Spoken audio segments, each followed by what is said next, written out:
Today I'm going to be getting in this hive right here, and I'm looking to see if there's enough bees and brood to make a split and move one of these boxes all the way to the back of the screen where I have a skid ready with some more boxes just in case. As I get into this hive, I can already tell that this is going to be a hot hive. For those of you who don't know, a hot hive is not a warm hive, it's actually an angry hive. And you can tell right away by all the bees that are buzzing around here. This is my 5th hive for the day, and this is so far the only hot hive that I've gotten into. I pulled off that very top box, and I moved it off to the side because more than likely that top box is full of nothing but honey and nectar based on the fact that it weighed close to 50 pounds. Now as I go in here and I start pulling out these frames, you can see the bees are getting angrier and angrier, and they're just buzzing around me like crazy, which is not normal, calm, happy behavior.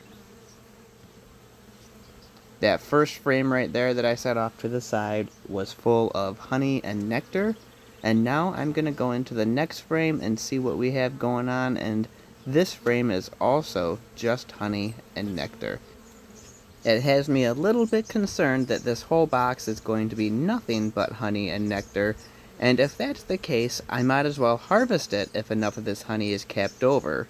But now I can tell that the next frame I'm pulling out here has brood on it, and this is what I'm actually looking for. I'm going to give just a little puff of smoke to calm the bees down a bit more,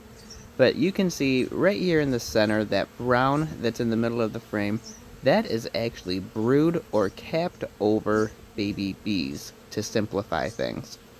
There's also lots of eggs and lots of larvae forming inside these cells, so I know that this box would be an okay box to take to start a new hive with.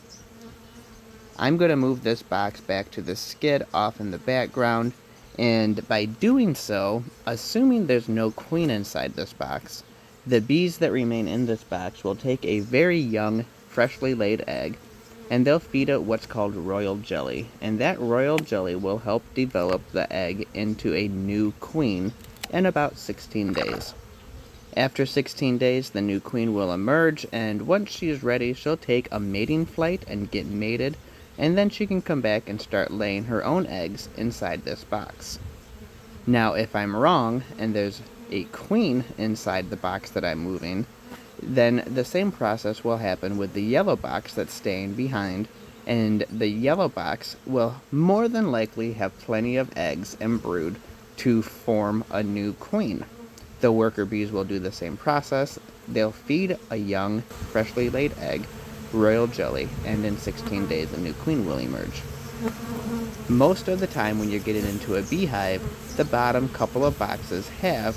freshly laid eggs, larvae, and capped over brood, and it's the frames at the top of the hive that are full of honey, nectar, and some pollen. So I'm going to roll the dice and not even look at any of these frames down below, and I'm going to assume that there's at least 1 or 2 freshly laid egg down in that bottom box. Now there's a lot of bees to this hive, so I'm going to add 2 more boxes here, that yellow one and that blue one, and then I'm going to put the honey box back on top, and that will help give these bees room to expand, and they're going to need that space, especially if that queen is still down there. She's going to start laying a ton of eggs in these new boxes that I put on here, and this hive will fill up fast.